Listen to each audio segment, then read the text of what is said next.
Hello everyone, welcome back to my channel and today we will discuss about class 8 geography lesson number 3 mineral and power resources part 2. So this is the part 2 of this chapter. Part 1 में हमने जो है देखा था कि minerals क्या हैं, कितने टाइप्स के मिनरल्स होते हैं और किसके हम उनको एक्सट्रैक्ट कर सकते हैं. आज हम पढ़ेंगे डिस्ट्रीब्यूशन ऑफ मिनरल्स की, कैसे जो मिनरल्स हैं उनका डिस्ट्रीब्यूशन क्या है. देखिए इसमें मैंने आपको पार्ट 1 में भी बताया था कि जो मिनरल्स है वो हर जगह इवनली डिस्ट्रीब्यूटेड नहीं है, हर जगह अलग अलग मिनरल्स पाए जाते हैं. ठीक है, तो मिनरल्स इवनली डिस्ट्रीब्यूटेड नहीं है. तो इसमें आता है कि minerals occur in different types of rocks. जो मिनरल्स है वो कहाँ होते हैं, डिफरेंट टाइप्स ऑफ रॉक्स में होते हैं. मैंने आपको पार्ट 1 में बताया था. तो मिनरल्स कहाँ पाए जाते हैं, अलग अलग टाइप्स की रॉक्स में पाए जाते हैं. Some are found in igneous rocks, some in metamorphic rocks, while others occur in sedimentary rocks. तो हमने देखा था कि हमारे 3 टाइप्स के रॉक्स होते हैं, इग्नियस रॉक्स, मेटामॉर्फिक रॉक्स और सेडिमेंट्री रॉक्स. देखिए इन रॉक्स के बारे में मैंने 7th क्लास में आपको बहुत अच्छे से पढ़ा दिया था, लेकिन मैं आपको थोड़ा सा रिवीजन करवा देती हूँ कि जल्दी से क्विक रिवीजन जिसे हम कहते हैं कि क्या होते हैं तीनों रॉक्स. देखिए सबसे फर्स्ट स्टेज होता है हमारी रॉक्स का इग्नियस रॉक. जो हमारी अर्थ क्रस्ट होती है, अर्थ क्रस्ट में जो हमारा लावा होता है, जब वो लावा निकलता है, जब लावा कभी भी वोल्केनो रपटा, तो उसका जो लावा होता है वो कुछ अंदर की साइड जम जाता है, कुछ बाहर की साइड जम जाता है, राइट. तो जो जब लावा जो है एक साइड हो जाता है, जब वहाँ पर कहीं पर डिपॉजिट हो जाता है, तो क्या है वो लावा जो है थोड़ी देर तक, बहुत देर तक क्या है वो वहीं पर रहता है. फिर क्या है धीरे धीरे वो कूल हो जाता है, और कोल्ड होके क्या है वो किसका फॉर्म ले जाता है, वो ले लेता है रॉक्स का फॉर्म. तो इसीलिए हम इनको प्राइमरी रॉक्स भी कहते हैं, क्योंकि ये फर्स्ट स्टेज होता है हमारे रॉक्स का, that is igneous rocks. Okay, तो क्या होती है इग्नियस रॉक्स, जब लावा, जो हमारा लावा होता है, जब हमारा मॉल्टन मैग्मा होता है तो जब वो कोल्ड हो जाता है, सॉलिडिफाई हो जाता है, एंड देन वो रॉक का फॉर्म ले लेता है. इसकी 2 टाइप्स की होती थी ये, ठीक है, एक्सट्रूसिव इग्नियस रॉक और इंट्रूसिव इग्नियस रॉक. जो लावा अंदर की साइड जमा और फिर रॉक्स बनी है उससे ठंडी होके वो हो जाएगी इंट्रूसिव इग्नियस रॉक, और जो बाहर की साइड रॉक्स बनी है मॉल्टन मैग्मा से वो होती है एक्सट्रूसिव इग्नियस रॉक्स. तो इग्नियस रॉक्स तो ये होती है जो मॉल्टन मैग्मा के ठंडे होने के बाद बनती है अर्थ क्रस्ट पे ही. सेकंड स्टेज होता है यहाँ पे मेटामॉर्फिक रॉक्स. मेटामॉर्फिक रॉक्स क्या होती हैं, देखिए जब हमारा जो इग्नियस रॉक्स होता है, मैंने तो कहा जब इग्नियस रॉक्स बन गई, तो जब वो जो इग्नियस रॉक है वो ग्रेट हीट में आता है, ग्रेट प्रेशर में आता है, जैसे यहाँ इग्नियस रॉक्स है हमारी, और जब वो ग्रेट हीट में आएगी, ग्रेट प्रेशर में आएगी, तो उससे क्या होगा, उससे जो है ये मेटामॉर्फिक रॉक्स में बन जाएगा. मेटामॉर्फिक रॉक्स का ये फॉर्म ले लेगा कौन, इग्नियस रॉक्स. ठीक है, तो जब इग्नियस रॉक्स जो है में जो हीट आएगा, ग्रेट हीट और प्रेशर होगा, तो वो बन जाएगी मेटामॉर्फिक रॉक्स. उसके बाद जब इग्नियस रॉक्स और जब मेटामॉर्फिक रॉक्स जो है, क्या मैंने क्या कहा, जब इग्नियस रॉक्स और जो सेडिमेंट्री रॉक्स है जब वो हिट होगी एक दूसरे से, टूटेगी, तो फिर ऐसे करते करते क्या है उनकी जो सेडिमेंट्स है जब वो टूटेगी, एक दूसरे से क्रैक होगी, तो थोड़े थोड़े टुकड़े तो निकलेंगे ही पत्थर के. तो जो सेडिमेंट्स हैं उनको हम कहते हैं सेडिमेंट. तो जो सेडिमेंट्स है वो एक जगह जमा हो जाते हैं, एक जगह जमा होने के बाद क्या है वो एक जगह डिपॉजिट होके फिर वो क्या है एक जगह मतलब जमा हो जाते हैं फिर एकदम से, और फिर क्या ले लेते हैं वो रॉक्स का फॉर्म ले लेते हैं. और ऐसी कंडीशन में जो रॉक्स बनती हैं उनको हम कहते हैं सेडिमेंट्री रॉक्स. और ये थर्ड स्टेज जो तो मैंने आपको बता दिया, इसके बारे में 7th क्लास में बहुत अच्छे से पढ़कर आ चुकी. तो आप मेरी चैनल पर जाकर विज़िट कर सकते हैं, और हमारे जो है 7th क्लास का जोग्राफिकल लेसन 2 वाला जो पार्ट है उसमें मैंने रॉक्स के बारे में बताया है, तो उसको आप देख लेना. तो इग्नियस रॉक्स, मेटामॉर्फिक रॉक्स और सेडिमेंट्री रॉक्स समझ में आ गया. जो मॉल्टन मैग्मा से बनती है उसको हम कहते हैं इग्नियस रॉक्स. फिर जब इग्नियस रॉक जो है उसमें ग्रेट हीट और प्रेशर आता है तो वो मेटामॉर्फिक रॉक बन जाती है. और फिर जब ये दोनों एक दूसरे से हिट होगी तो सेडिमेंट जो है एक जगह डिपॉजिट होके हो जाते हैं, और फिर वो जो जिस रॉक का फॉर्म लेते हैं उस ऐसी कंडीशन में जो रॉक्स बनते हैं उसको हम कहते हैं सेडिमेंट्री रॉक्स.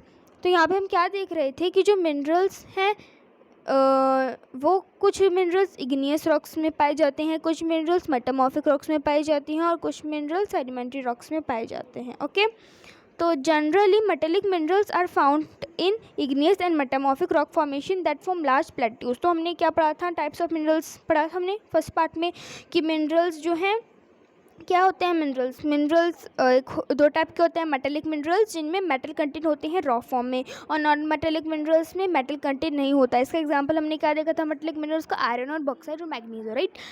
तो जो हमारी इग्नियस रॉक होती है और जो हमारी मेटामॉर्फिक रॉक होती है उसमें क्या पाई जाती हैं? उसमें मेटेलिक मिनरल्स पाए जाते हैं, ठीक है। तो अगर आपसे पूछे कि मेटेलिक मिनरल्स कैसी रॉक्स में, कौन सी रॉक्स में पाई जाती हैं, तो वो हैं इग्नियस रॉक्स में और मेटामॉर्फिक रॉक्स में। तो इग्नियस रॉक्स में और मेटामॉर्फिक रॉक्स में मेटेलिक मिनरल्स पाए जाते हैं, दैट फॉर्म जिससे क्या बनते हैं? लार्ज प्लेट्यूज बनते हैं। आयरन ओर हमने पढ़ा था कि आयरन ओर किसका एग्जाम्पल है? मेटेलिक मिनरल्स का एग्जाम्पल है। ये आयरन किस में पाया जाएगा? यानी कि या तो इग्नियस रॉक में, फिर मेटामॉर्फिक रॉक्स में, राइट। तो आयरन ओर जो है हमें कहाँ मिलता है? नॉर्थ स्वीडन में मिलता है। कॉपर और निकल के डिपॉजिट हमें ओंटारियो में मिलते हैं, कनाडा में मिलते हैं। आयरन, निकल, क्रोमाइट, प्लैटिनम ये हमें मिलते हैं साउथ अफ्रीका में। ये कुछ जो है एग्जांपल्स हैं मिनरल्स के जो कि इग्नियस और मेटामॉर्फिक रॉक्स में पाए जाते हैं। यहाँ पे जितने भी मिनरल्स के नाम बताए गए हैं, आयरन और कॉपर, निकल, आयरन, निकल, प्लैटिनम, क्रोमाइट, ये सभी किसके एग्जांपल हैं? मेटेलिक मिनरल्स के। क्योंकि हमने बात करी कि मेटेलिक मिनरल्स किस में पाए जाते हैं? इग्नियस रॉक्स में और मेटामॉर्फिक रॉक्स में, राइट। तो उसके बाद आता है कि sedimentary rock formation of place and young fold mountains contain non metallic minerals like limestone.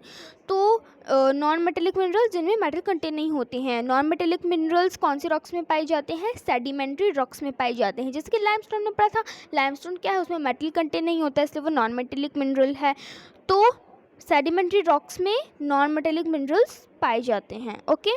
और limestone deposits of Caucasus region of France, manganese deposits of Georgia and Ukraine and phosphate beds of Algeria are some examples। किसके हैं? ये हमारे कुछ minerals हैं जो कि sedimentary rocks में पाए जाते हैं, ठीक है। और जो हमारे मिनरल फ्यूल्स हैं, मिनरल फ्यूल्स जैसे कि हमने पढ़ा था कोल और पेट्रोलियम, ये कहाँ पाए जाते हैं? ये भी सेडिमेंट्री स्ट्रेटा में ही पाए जाते हैं। और इससे आप लॉजिक लगा सकते हो कि कोल और पेट्रोलियम क्या थी? हमने पढ़ा था कोल और पेट्रोलियम कैसे मिनरल्स हैं? They are non metallic minerals, हमने फर्स्ट पार्ट में पढ़ा था। और नॉन मेटेलिक किस में पाए जाते हैं? ये सेडिमेंट्री रॉक्स में पाए जाते हैं। तो ये भी हमें कहाँ मिलते हैं? सेडिमेंट्री स्ट्रेटा में ही मिलते हैं, ओके। तो यहाँ पे आपको क्या बता रखा है? यहाँ पे आपको बता रखा है कि जो हमारे इग्नियस रॉक्स होते हैं और जो हमारी मेटामॉर्फिक रॉक्स होती हैं उनमें पाए जाते हैं मेटेलिक मिनरल्स, और जो हमारी सेडिमेंट्री रॉक्स होती है उसमें पाए जाते हैं नॉन मेटेलिक मिनरल्स। यहाँ पर देखिए आपको कुछ एग्जाम्पल भी बताए गए हैं। तो जैसे कि यहाँ पर आपको एग्जाम्पल बताए गए थे, ये सारे कहाँ क्या पाए जाते हैं, ये, ठीक है, कि आयरन और निकल, आयरन और कहाँ क्या पाए जाते हैं। तो देखिए ये पूरा याद कर सकते हैं आप, देखिए, क्योंकि यूपीएससी वाले बच्चों को तो पूरा ही याद करना पड़ेगा। जो यूपीएससी की तैयारी कर रहे हैं उनको ये सारे ही एग्जाम्पल आपको याद करने पड़ेंगे। लेकिन जैसे अगर कोई अदर एग्ज़ाम्स की आप तैयारी कर रहे हैं, लाइक सीटेट, अदर एग्ज़ाम्स की, केवीएस की, लाइक, तो उसके लिए जो है कुछ ही आप इसमें से जो है आप याद कर सकते हैं जो इम्पोर्टेंट है। तो ओके, तो ये हो गया हमारा डिस्ट्रीब्यूशन ऑफ मिनरल्स। यहाँ पे भी आपको एक इंटरेस्टिंग फैक्ट बता रखा है कि you can always tell if a rock contain copper because then the rock looks blue in colour. तो देखिए मैंने आपको अच्छे से बताया था फर्स्ट पार्ट में कि आप ये हमें यू कैन ऑलवेज टेल, आप ये हमेशा बता सकते हो कि if a rock contain copper, अगर उस रॉक में कौन सा मिनरल कंटेन है? कॉपर, जिसका साइन क्या था? Cu। अगर उस रॉक में कॉपर कंटेन है तो यानी कि वो उस रॉक कलर कैसा होगा? उस रॉक का कलर ब्लू होगा। Y?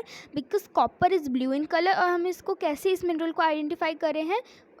From their physical properties like colour, okay. अब यहाँ पे जो है आपको कॉन्टिनेंट्स जो होते हैं हमारे, पता है आपको कॉन्टिनेंट्स कितने टाइप्स कितने होते हैं हमारे continents? 7। There are 7 continents, right. तो इन 7 कॉन्टिनेंट्स में कौन कैसे क्या मिनरल्स पाए जाते हैं उनके बारे में हम देखेंगे कि वहाँ पे कैसा मिनरल्स का डिस्ट्रीब्यूशन है। तो फर्स्ट इज़ एशिया। एशिया जो है सबसे लार्जेस्ट कॉन्टिनेंट है, ठीक है। तो China and India have largest iron ore deposits. तो जो हमारा चाइना है और जो इंडिया है उसमें क्या है, लार्ज आयरन ओर के डिपॉजिट्स हैं। मतलब वहाँ पे हमें बहुत ही ज़्यादा किसके डिपॉजिट्स मिलेंगे, आयरन। मतलब चाइना इंडिया में अच्छे खासे जो है हमें आयरन ओर मिल जाएगा देखने के लिए। The continent produces more than half of the world's tin. जो ये कॉन्टिनेंट है एशिया, ये क्या है, ये वर्ल्ड का आधा जो टिन है उसको प्रोड्यूस करता है। ओके तो जो हमारा जो कॉन्टिनेंट है एशिया, वो वर्ल्ड का जो आधा टिन है वो प्रोड्यूस करता है। Produces more than half of the world tin, यानी कि वर्ल्ड के आधा से ज़्यादा जो टिन है वो कौन प्रोड्यूस करता है, एशिया ही प्रोड्यूस करता है। यानी कि यहाँ पर टिन भी बहुत अच्छा खासा मिल जाता है। फिर यहाँ बताया गया है चाइना, मलेशिया और इंडोनेशिया, ये क्या है, वर्ल्ड के लीडिंग टिन प्रोड्यूसर हैं। यानी कि ये टिन बहुत अच्छे हमें प्रोड्यूस करते हैं। ठीक है, चाइना, मलेशिया और Indonesia. China also leads in the production of lead. जो चाइना है वो लेड का प्रोडक्शन भी करता है, एंटी मोनी और टंगस्टन। टंगस्टन का जो आपका बल्ब की जो फिलामेंट होता है उससे वो टंगस्टन से ही बनता है। एशिया में हमें किसके डिपॉजिट्स मिलते हैं, लार्ज डिपॉजिट्स हमें मिलते हैं इसमें मैग्नीज के, बॉक्साइट के, निकल के, जिंक के और कॉपर के, जो कि मेटेलिक मिनरल्स के एग्जाम्पल है, राइट। तो ये हो गया हमारा एशिया की, यहाँ पे हमें टिन अच्छा खासा मिल जाता है। ठीक है, और चाइना लेड, एंटीना में टंगस्टन हमें दे देता है, और यहाँ पे मैग्नीज, बॉक्साइट, निकल, जिंक, कॉपर, ये सारे मिनरल्स हमें एशियाज़ में मिल जाते हैं। नेक्स्ट जो है सेकंड लार्जेस्ट कॉन्टिनेंट कौन सा है, यूरोप। इसको हम देखेंगे कि यूरोप में कैसे क्या मिनरल्स पाए जाते हैं। तो यूरोप जो है लीडिंग प्रोड्यूसर है किसका, आयरन ओर का, किस में, वर्ल्ड में। ठीक है, तो हमने पढ़ा था कि चाइना और इंडिया भी देता था आयरन ओर, लेकिन यूरोप भी अच्छा खासा हमें आयरन ओर दे देता है। The countries with large deposits of iron ore are Russia, Ukraine, Sweden and France. देखिए ये जो कंट्रीज़ है ना किस में आती है, यूरोप में आती है। तो ये भी इसमें आपको नॉलेज हो जाएगी कि कौन कौन सी जो कंट्रीज़ है जो यूरोप कॉन्टिनेंट में आती है। तो आयरन और वाली कंट्रीज़ कौन कौन सी है, Russia, Ukraine, Sweden, France. Minerals deposits of copper, lead, zinc, manganese, nickel, ये हमें कहाँ मिलते हैं, eastern Europe and European Russia में। तो जो हमारा ईस्टर्न वाला यूरोप है, राइट, ठीक, ईस्टर्न वाला यूरोप और जो यूरोपियन रशिया है हमारा, वहाँ पे हमें ये सारे मिनरल्स मिल जाएंगे, like copper, lead, zinc, manganese और निकल। ठीक है, अब ये जो यूरोपियन रशिया ये क्या है, देखिए यूरोपियन रशिया ये होता है, लाइक इस मैप में आप देख सकते हैं कि जैसे यहाँ पे मैं आपको बता देती हूँ कि ये यूरोप है। ठीक है, मतलब यहाँ पे जैसे यूरोप है और यूरोप का आधा भाग जो है ना ऐसे टच किया हुआ है रशिया हमें, तो ये वाला आधा जो पार्ट है इसको हम कह देते हैं यूरोपियन रशिया। तो यहाँ पे हमें कौन कौन से मिनरल्स मिलते हैं, ये सारे मिनरल्स, जिसको आप याद कर लेना। ओके, यूरोप हो गया। उसके बाद यहाँ पे आता है हमारे पास नॉर्थ अमेरिका। नॉर्थ अमेरिका में क्या आता है कि नॉर्थ अमेरिका में बहुत सारे जो है मिनरल्स पाए जाते हैं। तो the mineral deposits in North America are located in 3 zones. तो जो नॉर्थ अमेरिका में जो मिनरल डिपॉजिट्स हैं वो कहाँ लोकेटेड है, 3 जोन हैं। ठीक है, 3 जोन्स हैं नॉर्थ अमेरिका में जहाँ पे जो मिनरल हैं वो डिपॉजिट्स हैं। जो और वो 3 जोन कौन से हैं, the Canadian region north of the Great Lakes, the Appalachian region and the mountain ranges of the west. ये वाला जो है ना सेकेंड रीजन, अपालाचियन रीजन, बहुत इंपॉर्टेंट रीजन है। वैसे तो तीनों ही इंपॉर्टेंट है। अब ये तीनों जोन्स हैं, इनमें अलग अलग मिनरल्स पाए जाते हैं। तो जो आयरन ओर है, निकल है, गोल्ड, यूरेनियम, कॉपर, ये कहाँ माइन किए जाते हैं, कहाँ मिलेंगे हमें, कैनेडियन शील्ड रीजन में, जो कि ये रहा। ठीक है, दूसरा अपालाचियंस रीजन में हमें क्या मिलेगा, कोल। बहुत इंपॉर्टेंट है कि कोल जो है नॉर्थ अमेरिका की कौन से रीजन मिलता है, अपालाचियंस रीजन में। ठीक है, और western colliders, western cordilleras have vast deposits of copper, lead, zinc, gold और सिल्वर। यहाँ पे हमें क्या मिलेंगे, कॉपर, लेड, जिंक और गोल्ड और सिल्वर मिलेगा। कहाँ पे, वेस्टर्न कोर्डिलेरल्स है ये। ओके, तो ये हो गया हमारा नॉर्थ अमेरिका का, कि नॉर्थ अमेरिका में जो मिनरल्स है वो 3 भागों में बांटा 3 जोन्स है कैनेडियन रीजन में। ठीक है, कैनेडियन शील्ड रीजन आप इसे बोल देना शॉर्ट फॉर्म में। ठीक है, कैनेडियन शील्ड रीजन में हमें मिलेंगे ये सारे मिनरल। कोल हमें देखिए अपालाचियन रीजन को तो आप याद ही कर सकते हो, एक ही तो है कोल। और वेस्टर्न कोलाइडर्स में ये कॉपर, लेड, जिंक, गोल्ड और सिल्वर। तो कौन कौन से है, कैनेडियन शील्ड रीजन, वेस्ट कोलिडरल्स और अपैलेचियंस रीजन। अब यहाँ पे बता रखा है, बहुत इंपॉर्टेंट क्वेश्चन है ये, कि Switzerland has no mineral deposit in here, कि स्विट्ज़रलैंड में कोई भी मिनरल डिपॉजिट नहीं है, और फिर भी आप देख सकते हो कि इतना स्विट्ज़रलैंड भी एक डेवलप कंट्री है। ओके, तो ये हो गया कि स्विट्ज़रलैंड में कोई भी मिनरल डिपॉजिट नहीं है। ये मैप है, मैप को आप देख सकते हो। साउथ अमेरिका की बात करें तो Brazil is the largest producer of high grade iron ore in the world. तो वर्ल्ड में जो ब्राज़ील है वो लार्जेस्ट प्रोड्यूसर है किसका, हाई ग्रेड आयरन ओर का। मतलब यहाँ पे भी जो ब्राज़ील है वो आयरन और अच्छा खासा प्रोड्यूस करता है वर्ल्ड में। चाइल, पेरू, आप इसे चाइल कहिए, चिल कहिए, कुछ भी कह लीजिए, ठीक है। जो चाइल है, जो पेरू है, वो क्या है, लीडिंग प्रोड्यूसर्स है कॉपर के। तो चाइल और पेरू तो किसके लीडिंग प्रोड्यूसर है, कॉपर के, ठीक है। और Brazil and Bolivia are among the world's largest producers of tin. और जो ब्राज़ील है, ब्राज़ील और बोलीविया, ये क्या हमें दे देते हैं, ये किसके लार्जेस्ट प्रोड्यूसर है, टिन के। और south America also has large deposits of gold, silver, zinc, chromium, manganese, bauxite, mica, platinum, asbestos, diamond. देखिए आप कैसे आप सोच रहे होंगे कि साउथ अमेरिका में ज़्यादातर कैसे मिनरल्स हैं, एकदम महंगे महंगे वाले मिनरल्स मिल रहे हैं। जैसे गोल्ड हमें मिल जाएगा यहाँ पे, प्लेटिनम बहुत महंगा मिनरल है, डायमंड, ठीक है। तो साउथ अमेरिका में अगर आपको ये सारे याद नहीं होते तो गोल्ड, प्लेटिनम और डायमंड, सिल्वर, ये याद सब कुछ आप याद कर लेना, ठीक है। और मिनरल ऑयल हमें कहाँ मिलते हैं, mineral oil found in Venezuela, Argentina, Chile, Peru और कोलंबिया। देखिए ऑयल कहाँ मिनरल ऑयल कहाँ मिलते हैं, ऑयल बहुत इंपॉर्टेंट क्वेश्चन आ जाता है इसमें। तो वेनेजुला, अर्जेंटीना, चिली, पेरू और कोलंबिया। ओके, तो चाइल, पेरू में कॉपर, ब्राज़ील, बोलीविया में टिन, और साउथ अमेरिका में ये सारे, और ऑयल में ये सारे। अफ्रीका जो है is rich in mineral resources, ठीक है। It is the world's largest producer of diamond, gold, platinum. तो देखिए अगर आप देखेंगे तो जो अफ्रीका है वो सबसे ज़्यादा क्या प्रोड्यूस करता है, वो रिच, जैसे रिच मिनरल, महंगे महंगे वाले मिनरल्स प्रोड्यूस करते हैं, डायमंड, गोल्ड और प्लेटिनम।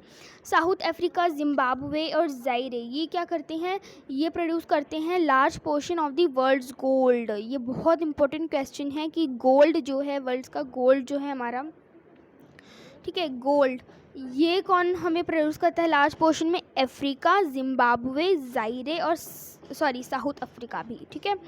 और the other minerals found in Africa, और जो अदर मिनरल्स हमें क्या मिलते हैं अफ्रीका में, copper, iron, chromium, uranium, cobalt and bauxite. Oil, हाँ ये आप याद रखना कि ऑयल हमें कहाँ मिलता है, नाइजीरिया, लिबिया और अंगोला में, किसमें, अफ्रीका वाले कॉन्टिनेंट में। हाँ, उसके बाद आता है हमारे पास ऑस्ट्रेलिया। तो ऑस्ट्रेलिया क्या है, is the largest producer of bauxite in the world. ये हमें ऑस्ट्रेलिया क्या है, ये इंपॉर्टेंट क्वेश्चन आ जाता है कि ये हमें क्या प्रोवाइड करता है, बॉक्साइट, ठीक है। It is a leading producer of gold, diamond, iron और टिन एंड निकल, ठीक है। यानी कि ये सारी चीज़ों ये प्रोड्यूस करता है। और it is also rich in, ये किस में रिच है, कॉपर, लेड, जिंक और मैग्नीज में। जो, और ये भी बहुत इंपॉर्टेंट है कि जो कलगुरली और जो कूलगार्डी एरियाज़ हैं, कलगुरली और कूलगार्डी एरियाज़ जो है वेस्टर्न ऑस्ट्रेलिया के, ये हमें लार्ज डिपॉजिट्स हैं यहाँ पे गोल्ड के। नेक्स्ट है एंटार्क्टिका। आपको पता है कि एंटार्क्टिका बहुत ही क्या है, यहाँ पे बहुत ही ज़्यादा ठंडा एरिया होता है यहाँ पे। तो the geology of Antarctica is sufficiently well known to predict the existence of a variety of mineral deposits. तो जो एंटार्क्टिका की जो जियोलॉजी है is sufficient well known to predict the existence of a variety mineral. यहाँ पे जो है अच्छे खासे बहुत अलग अलग वैरायटी के यहाँ पे मिनरल डिपॉजिट्स मिलते हैं। Some probably large significant size of deposits of coal in Transantarctic mountains and iron near the Prince Charles Mountains of East Antarctica is forecasted। तो जो significant size जो हैं डिपॉजिट्स ऑफ किसके, कोल के, कोल यहाँ हमें कहाँ मिलता है, एंटार्क्टिका में, ट्रांसआर्कटिक माउंटेन्स में। और आयरन हमें मिल जाते हैं prime Charles mountain of east Antarctica में। और जो आयरन और है, गोल्ड है, सिल्वर है, ऑयल है, are also present in commercial quantities. तो आयरन और गोल्ड, सिल्वर, ऑयल ये हमें किस में मिल जाते हैं, कमर्शियल क्वांटिटीज़ में मिल जाते हैं। अब देखिए यहाँ पे जो एंटार्क्टिका है ये बहुत ही ठंडा एरिया है, यहाँ के जो मिनरल्स हैं ये इनअसेसिबल हैं, हम यहाँ तक नहीं पहुँच सकते हैं। लेकिन फिर भी शायद अभी जो है अभी ऐसी कोई टेक्नोलॉजी लगा रहे हैं जिससे हम यहाँ के मिनरल्स भी ला सकें, इनको एक्सट्रैक्ट कर सकते हैं। तो यहाँ पे हमने देख लिया कि क्या है मिनरल्स, कहाँ के कैसे कॉन्टिनेंट में क्या पाए जाते हैं मिनरल्स। तो डू यू नो है जो ओल्डेस्ट रॉक्स है वर्ल्ड में वो कहाँ है? वेस्टर्न ऑस्ट्रेलिया में है। ये they date from 4,300 million years ago और only 300 million years after the earth was formed. तो ये कुछ नहीं है। उसके बाद है यूजेस ऑफ मिनरल्स, कि आप मिनरल्स को किस किस चीज़ में यूज़ कर सकते हो। तो मिनरल को हम बहुत सारी इंडस्ट्रीज़ में यूज़ कर सकते हैं। Minerals which are use for gems are usually hard. Minerals जिनको हम किस में यूज़ करते हैं? जेम्स में यूज़ करते हैं। वो यूजुअली कैसे मिनरल्स होते हैं? वो हार्ड मिनरल्स होते हैं। These are then set in various styles for jewellery. और जो मिनरल्स होते हैं ये ज्वेलरी में भी यूज़ आते हैं। कॉपर एक अनादर मेटल है जो कि हर चीज़ में यूज़ होता है, कॉइन से लेकर पाइप्स तक। सिलिकॉन ये किस में यूज़ होता है? कंप्यूटर इंडस्ट्री में सिलिकॉन यूज़ होता है। और ये जो सिलिकॉन है ये हमें कहाँ से मिलता है? क्वार्ट्ज से मिलता है। बहुत ही ज़्यादा इंपॉर्टेंट क्वेश्चन है कि silicon is obtained from quartz. उसके बाद है एल्यूमिनियम, ये हमें कहाँ से मिलता है? एल्यूमिनियम हमें मिलता है फ्रॉम इट्स ओर बॉक्साइट। ठीक है, एल्यूमिनियम हमें मिल जाता है ओर बॉक्साइट से, फ्रॉम इट्स ओर बॉक्साइट। और इसको यूज़ किया जाता है एल्यूमिनियम को automobiles, airplane, bottling industry, building and even kitchen cookware में भी। तो ये हो गया हमारे पास मिनरल्स, कि मिनरल्स को इन सारी चीज़ों में यूज़ किया जाता है। अब मिनरल्स को हम कैसे बचा सकते हैं? How can we conserve our minerals?